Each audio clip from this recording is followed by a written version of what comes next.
Նախ ուզում եմ ձեզ տեղեկացնել, որ եթե հիմա որոշակի ագրեսիա չեք տեսնում հայ առաքելական սուրբ եկեղեցու նկատմամբ, ապա դա միայն երևացող կողմն է,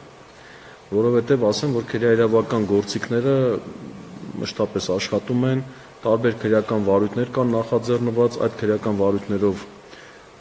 քննիչները գործողություններ են կատարում,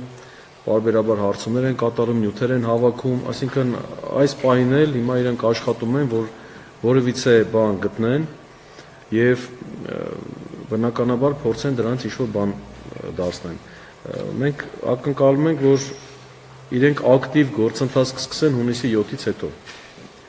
Իրենք իրենց ուժերի վրա վստահ են եւ պատահական չի նաեւ, որ այդ հակասահմանադրական թեզը ներառվեց քաղաքացիական պայմանագիր կուսակցության նախընտրական ծրագրի մեջ եւ եթե վաղը բնականաբար եթե իրենք հաջողություն գրանցեն եւ ԿՊ-ն իշխանություն ստանձնի, ապա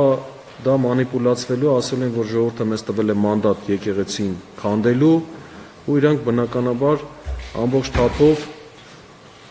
իրենց ծև գործն անելու են։ Այսինքն այդ առումով հանդարտություն զուտ երևացող է ամեն ինչ անելու են, այսպես ասեմ, ու ավելի վատնել են անում։ Այնպես որ մենք հիմա այդպիսի ակնկալիք էլ չունենք, որ իրենք հետ են կանգնելու։ Առավել եւս, տեսեք, այսպիսի մի դիտարկում ասեմ, հա, եթե զուտ պարզ մտածենք, նախընտրական այս ժամանակահատվածում, նույնիսկ 1 տարի առաջ, եկեղեցու դեմ նման պատերազմ հայտարարելը, դա, այսպես ասեմ, ոչ ձեռնտու գործ էր, որովհետեւ բոլորն է հասկանում են, որ նույնիսկ ԿՊ հարող շրջանակներում կան նաև մարդիկ, ովքեր եկեղեցու հետ կապ ունեն։ Եվ բնականաբար առնվազն նրանց դուրը չի գալու, որ եկեղեցու նկատմամբ նման հալածանքներ են լինելու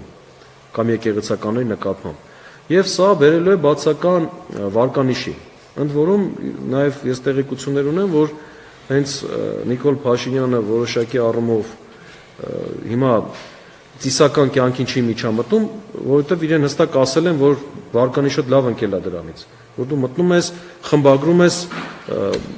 պատարագի բովանդակությունը եւ այլն, ինքը տեսել եք արդեն սկսել է կանոնական ծեսերին մասնակցել, էլ չի մտնում միջամտում։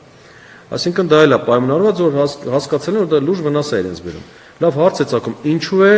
Նիկոլ Փաշինյանը ամեն դեպքում շարունակում այս գործընթացը։ Սա իմ անձնական կարծիքն է, սա Մայրաթորի կարծիքը մի ընդունեք, իմ անձնական կարծիքն եմ ասում։ Տեսեք, ակնհայտ է, որ այս գործընթացը նշանակում է, որ շահառուները հենց իրենք չեն։ Շահառուները իմ անձնական կարծիքով սա թուրք-ադրբեջանական այդ ուժերն են, որոնց համար եկեղեցին միշտ էլ եղել է սպառնալիք։ Ինչու, որովհետև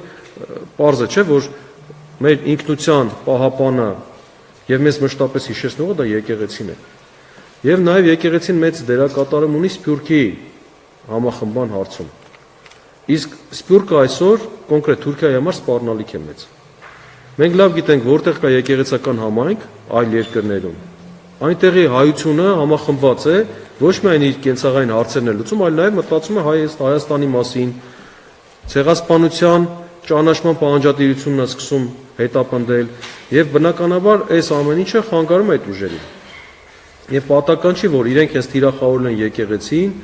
եւ եթե նույնիսկ իրենք այն թեզն էին առաջ տանում, որ սա իբրև կաթողիկոսի դեմ է, իրենց բոլոր գործողությունները դրա հակառակի մասն են վկայում։ Լավ, հայ առաքելական Սուրբ եկեղեցում փաստորեն հայ եկեղեցու պատմությունը ինչ կապ ուներ կաթողիկոսի հետ։ Քրեակատարական ծառայությունում հոգեորական հետ ծառայությունը ինչ կապ ուներ։ Բանակում հոգեոր ծառայությունը ինչ կապ ուներ։ Եվ այսպես մի շարք հարցեր կա, որոնցով իրենք փորձում են դա նենգափոխել։ Իրականում սա եկեղեցու դեմ պայքար է։ Եվ մեր են քաղաքացիները, ովքեր չեն գիտակցում դա եւ իրենց նույնպես ինչ որ տարբեր մոտեցումներով, տարբեր դժգոհություններով կամ նեղացվածություններով իրենք մտածում են, որ սա անձանց դեմ է, չարաչար սխալվում է։ Սա անձանց դեմ չի, արգելներս։ Եվ իրականության մեջ լավ էլ մենք գիտենք, որ սրապտուղը մեր ազգն է, դարապտուղը ճաշակելը մեր ազգը։ Եվ այս առումով ուզեցի տեղեկացնել, որ սա երևացող է եւ բնականաբար գործընթացը գնում է, մենք էլ դրան պատրաստվում ենք։ Տեսեք, ինքը ինչ է արել, դուք էլ լավ գիտեք, արևմուտքում փորձել է այսօրվա իշխանությունը ցույց տալ իբրև եկեղեցին Ռուսաստանի ազդեցության տակ է։ Դուք դա տեսնում եք, ապատական չի, որ արհեստական, ասում են, չէ,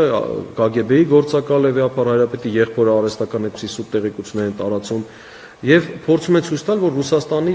Դաշնության ազդեցությունը կա եւ դրանով արևմտյան պետություններին, ցանկացած ծրագրերին, մարդու իրավունքների պաշտպանության ինչ ստանդարտ ուզում եք, իրենք պահում են, բայց այս Ռուսաստանը լսում են, այս ստանդարտները մոռանում են։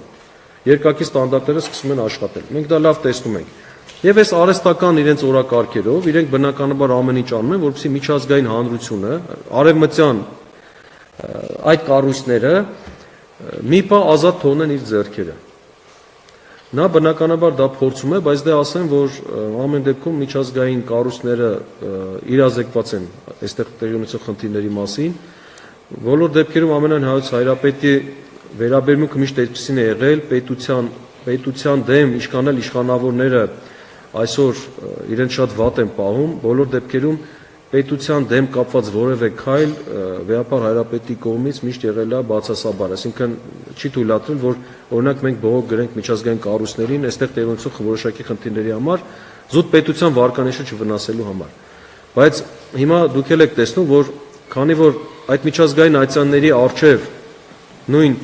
վարչապետը կամ բարձրաստիճան պաշտոնյաները իրենք են վարկաբեկում եկեղեցուն, մենք արդեն ուզած պետք է գոնե մեզ պաշտպանելու համար արդեն այդ թեզերը բարձրաձայնենք, ցույց տանք իրական մոտիվացիան։ Մասնավոր առումով, մասնավոր փաստաբաններ, մասնավոր կառույցների իրապաշտպան այս հարցերը բարձրացրել են։ Բնականաբար մենք հիմքեր ունենք դիմելու նաև միջազգային հեղինակավոր կառույցների, այդ թվում դատական եւ կիսադատական կառույցների։ Այդ փաթեթները նախապատրաստման փուլում են եւ հարմար առիթի դեպքում դրանք անպայման ներկայացվելու են։ Իսկ ներպետական բազմաթիվ դատական գործեր կան եւ նորից նոր հայցեր ներկայացնելու անհրաժեշտություն ենք ունենալու, որպեսզի եկեղեցու իրավունքները պաշտպանենք։